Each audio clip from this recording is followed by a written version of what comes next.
your foot. There's been an accident at the house. Please, miss, please give me the key so I can unlock you. Be sensible, Doreen. This nonsense is getting you nowhere. I demand to be arrested. Now, just what's going on here? This young lady, Doctor. Oh, hello, Mr. Holmes. Ah, good day, Wilkins. She's a Suffragette. We demand that women be given the right to vote. Yes. She and some other suffragettes invaded the home of the Honourable Chauncey Pimpleton and started a demonstration. Pimpleton? Why, he's the Member of Parliament, lives just round the corner. That's him, sir. We were getting them to move on, and this young lady broke loose and chained herself here, sir. But why did you do it, miss? Because we want equal rights for women. That's why. Yes, but I don't see how chaining yourself to iron railings is going to obtain for you. You wouldn't understand. You're a man. She probably wants to wear trousers, too. If I wanted to, I would. Mr. Holmes, can you get her loose?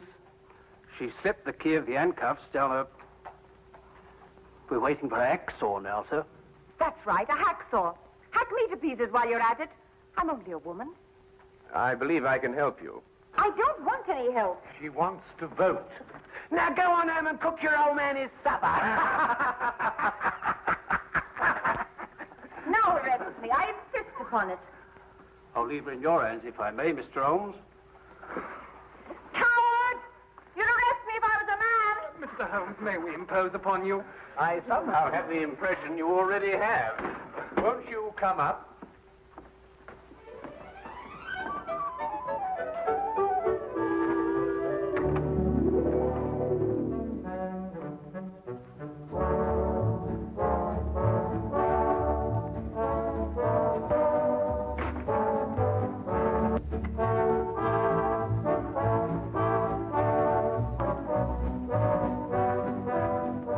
Permit me to introduce ourselves.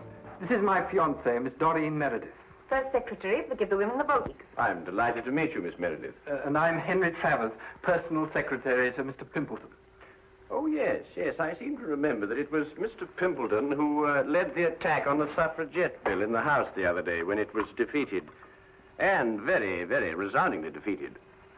Yes, that old stuffed shirt. He'll be sorry.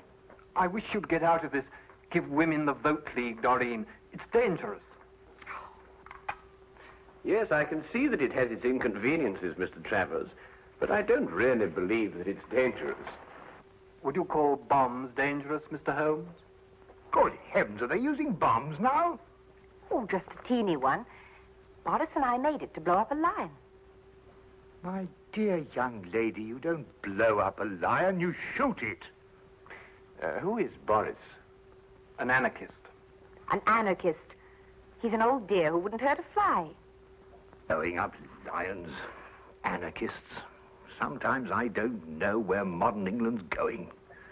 Well, perhaps Miss Meredith might be good enough to indicate that direction for us. Well, it all began at the meeting of the Give the Women the Vote League. Miss Agatha Axton, our president, was presiding. Quiet, ladies, quiet. I've called this meeting of the council in order to consider our next step in view of the defeat we suffered last week. As you know, the Honourable... Honourable... Bosh. Even if he is my cousin. Well, anyway, Chauncey Pimpleton rallied the anti-women forces in Parliament and defeated our bill by the narrow margin of 347 to 1. Boo! Down Pimpleton! Boo! Pimpleton! We've got to do something, ladies. We're not making enough noise in the world. What would Joan of Arc do? What would Catherine of Russia do? They would attack. They would blow up something. Blow up something? How do you do that? I don't know, but they would do it. Don't bombs blow up things? I think they do. Let's buy a bomb. Where can you buy one? I've never heard of a bomb shop. We could make one. I'll make one. Can you? I don't know. I've never tried. I'll get a book. Good. But, What shall we explode? Let's explode a lion. Wonderful. We'll explode a lion. A very small one, of course. Well, anyway, I didn't know how to make a bomb. So, So she advertised in the Times. Wanted, a person who knows how to make a bomb. Oh, yes, yes. Dr. Watson and I read the advertisement. We tried to decipher it under the impression that it was a code. Never occurred to us for a moment that it meant what it said. well, anyway, Boris answered it. Yes, that's right. I am the person who makes a bomb. Sit down. Please, it is you who advertised. Yes, it's me. I'm so glad you answered, Mr. Turgov, Boris Turgov. Do you really know how to make a bomb, Mr. Turgov? All over the world I have made bombs. Big ones and little ones. Bombs that go... and bombs that go... Well, you must understand, we don't want to hurt anyone. We just want to blow up one of the lions in Trafalgar Square. I think a little bomb would do, one that goes... One that goes... Do your bombs make a lot of noise? Not those that go... Oh, I must ask you just another question. It's a matter of principle. Do you believe in the equality of the sexes? Please, I'm an anarchist. All I believe in is nothing. Oh, excuse me. That sounded funny. Have you the ingredients for the bomb, please? Oh, well, I'm afraid you'll think me an awful amateur, but I don't know what ingredients go into a bomb. Is nothing. We will go to the chemist and buy them.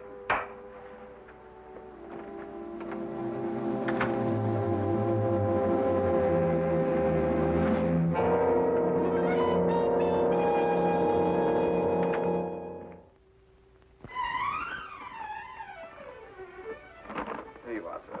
Everything you ordered. Glycerol, toluene, nitrate, and sulfuric acid. Oh, yes, and gunpowder. Yes, ma'am. Be careful, though. You could make a bomb with what you have here. Good day. Good day.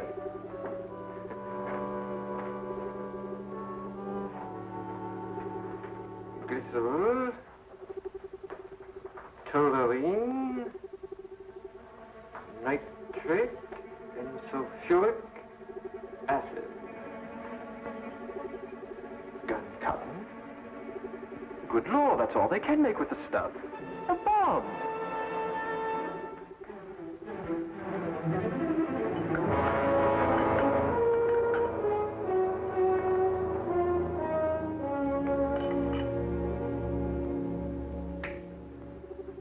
It's clever, no? A green croquet ball. Who would suspect a green croquet ball? But I'm sure I wouldn't. Like this, it unscrews in half. Are you sure it'll work? With a trigger, yes. With no trigger, no. A trigger I must put in. Have you bought some wire, please? Oh, no, I'm afraid I forgot. Would a hairpin be all right? Is possible.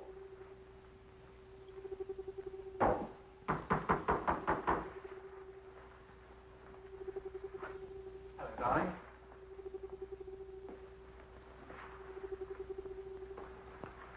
Guess what this is? Well, croquet ball, of course. No, it isn't. Here, let's put it back into the garden. But, darling...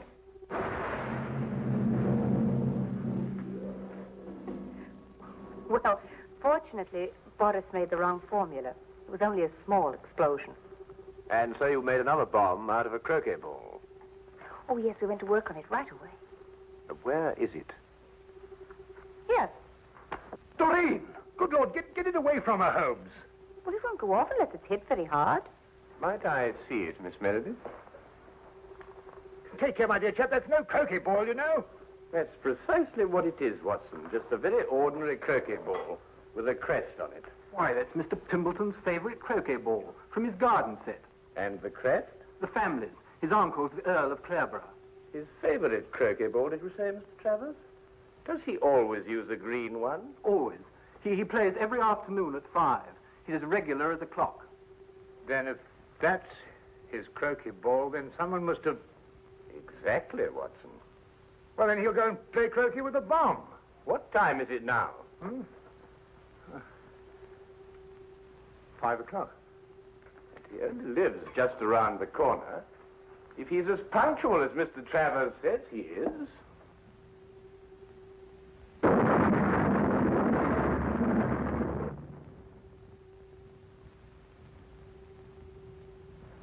He is.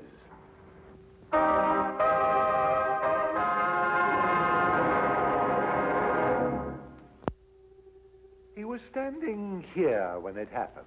It was his first swing at it. And that's the first time in the history of Scotland Yard a man's been killed that way. Oh, really, Lestrade? Was there anyone else with him at the time? Fortunately, no. Mr. Pimpleton had invented a game where he played alone. He always won that way. Tell you that ball, Holmes, might be another bomb. Oh, well, we'll soon know, won't we, Watson? Any other leads, Lestrade? Well, he received a delegation here in the garden. Oh, yes, I seem to have heard something about that. Yes, a girl named Doreen Meredith presented him with a suffragette's petition. Oh, really? Doreen Meredith. Yeah, a lovely name. Yes, it is rather. Lestrade, do you believe the ladies blew him up because he defeated their petition in the House? Here, let me have a go at this. Well, you know these suffragettes, they're capable of anything. These wickets aren't in line, you know. No, it's not that, Lestrade. Your swing is wrong. Look. But nevertheless, bombing seems a bit drastic even for suffragettes. So is this business of their wanting a vote. Well, why not give them the vote? They couldn't do any worse with it than we have. Oh, hello, sir. This is Mr. Travers, Mr. Pimpleton's private secretary. Mr. Holmes, Dr. Watson. Oh, I've already How do you met do, him. Mr. Travers? You've already what? Oh, I've already seen Mr. Holmes down from the window. I understand that Mr. Pimpleton was the heir of the old Earl of Clareborough. Yes. Tell me, who is next in line to the title? Well, possibly I am. I'm a remote cousin of the Earl's. Yes, I understand that you were in the garden with Mr. Pimpleton when the delegation from the suffragette movement called on him. Yes, I was. Interesting. Do you play croquet, Mr. Travers? No, I prefer lawn tennis. Quite so, quite so. But you really ought to try croquet, you know. Under normal circumstances, it's a fascinating and completely harmless game. From the Pimpleton, Holmes suggested a stroll in Hyde Park. I suspected what he hoped to find there. Here in Hyde Park, where vast multitudes of people can gather to hear us, under the banner of free speech, I call on the women of England to demand equal rights with men.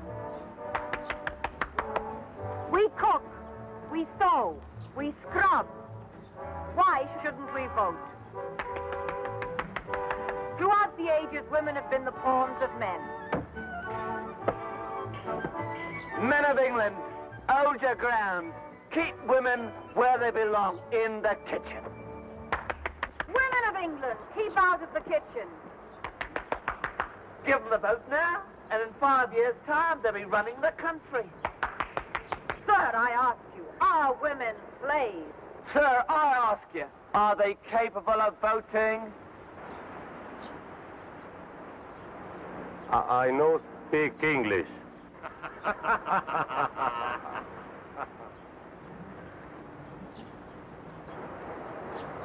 Haven't you got anything better to do? You...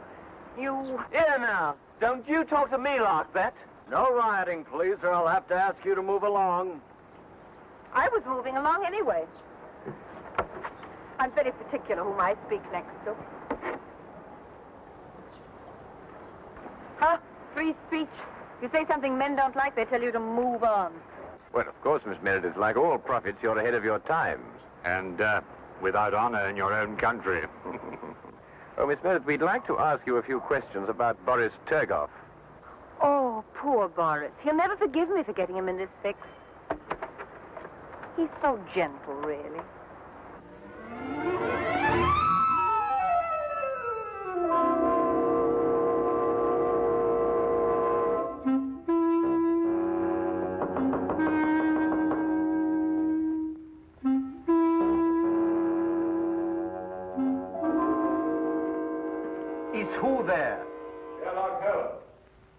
want what? I'd like to have a word with you, Mr. Turgoff.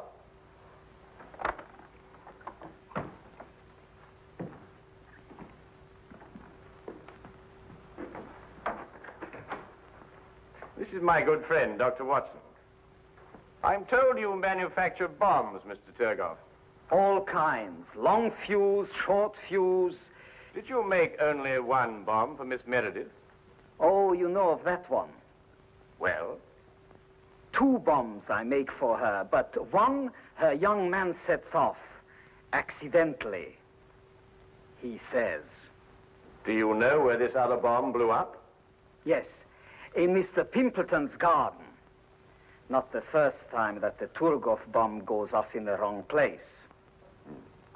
Can you explain how the bomb became substituted for the croquet ball? No. I do not go inside the house. I wait outside. Then the police come. And when the police come, Turgoff goes. Always. Without exception. I see. Miss Meredith tells me that you sent it to someone who makes little bags in which to carry bombs. Yes. A friend of mine I have who makes bomb bags. Who is he and where does he live? A Greek named Chen Ten Yong. He lives in Soho at 22 Flower Street. A Greek named Chen Ten Young? He says he's a Greek. Am I to call him a liar? Thank you very much, Mr. Turgoff. Come, Watson.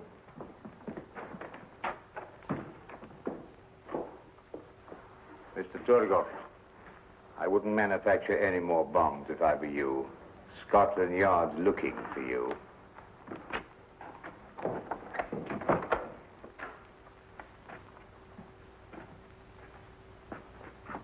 What? No more bombs?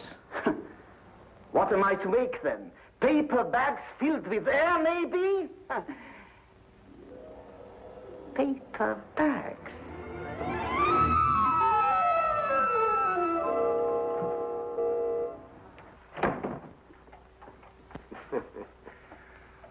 Now where, Holmes? Well, now a visit to Mr. Chen Ten Young, and then a bit of research at the College of Heralds. College of Heralds?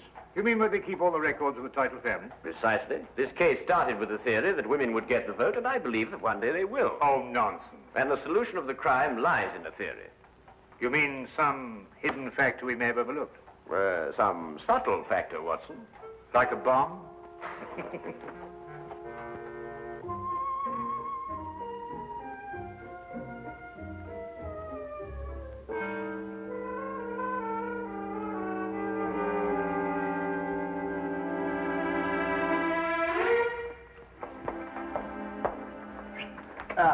Holmes. Dr. Watson? Isn't it a wonderful day? Yes, that's straight. You look very pleased with yourself. I am, Holmes, I am. I'm going to give you a sample of Scotland Yard at work. No magnifying glasses, just plain, ordinary police routine. Excuse me, Dr. Watson. Send him in, Wilkins. Very good, sir. Send who in? All the people connected with this bomb business. Miss Exton, will you sit here, please? Miss Meredith, will you sit over there? Mr. Turgoff? This, Mr. Holmes, is Miss Doreen Meredith, the young lady who presented the suffragettes' petition to Mr. Pimpleton. We found set up in her kitchen a laboratory. She's been making bombs. I do not deny it. I told you we were going to blow up a lion. A liar? Oh, come now, Miss Meredith. We were also able to nab her confederate, this man, Boris Turgoff, an anarchist. He makes bombs, too. The Turgoff bomb, it is famous. Wilkins, send in Chen Ten Young, will you? Very good, sir. Chen Ten Young is a naturalized Greek, born in Brazil of Chinese parents. He makes little bags for carrying bombs. Fascinating occupation. Ah, Chen. Tell me, Chen, did this young lady order a bag from you? Yes, mister.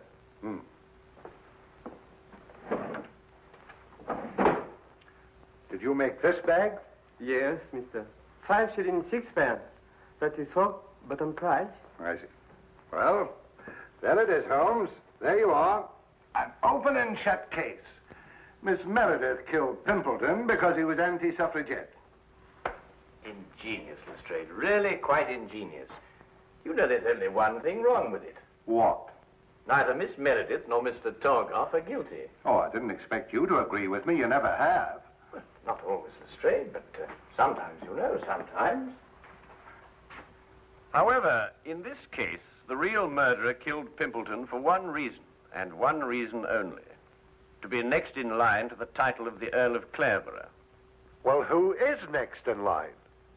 Look here, Mr. Holmes, you trying to imply that I... Miss Meredith, after it was decided at your suffragette meeting to blow up a lion, who invited you to Mr. Pimpleton's house? Why, Agatha. We had to decide about the lion. Did you carry the bomb? Yes, in the bomb bag. Where? Wait a minute. This gentleman had access to it, too.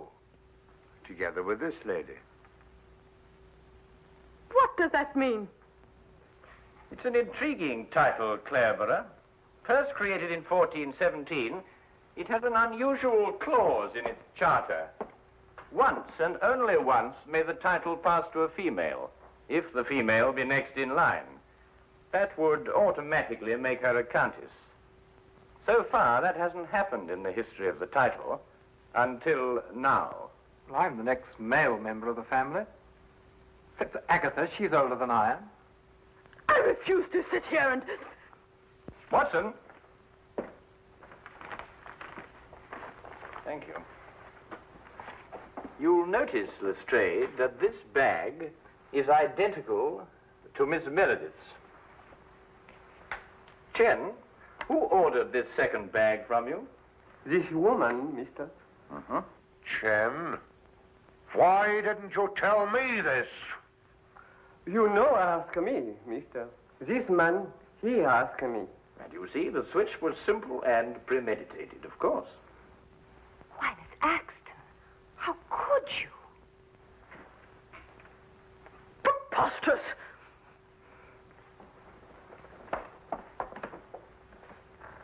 Anyway, young man, you had no right to come into my house and get that handbag. It's thieving, and it's against the law. Detain her, Wilkins. Mr. Holmes, whatever made you think of Aunt Agatha? Well, at least I can tell you this much, Mr. Travers. I didn't use a magnifying glass. You see, the true deductive mind knows just when to substitute routine investigation for deduction. Are you going somewhere, Lestrade? I have crossed the room, Mr. Holmes. I have put on my hat. I deduce, therefore, that I am leaving. Routine investigation will reveal the fact, Mr. Holmes, that I have gone to see the commissioner. I will ask him to do everything in his power to encourage the suffragette movement. We will then no doubt have a woman inspector in this office. And when Boris gets out of jail, Mr. Holmes, I will ask him to make me little bombs. I will then go about London, blowing up lions. Good day!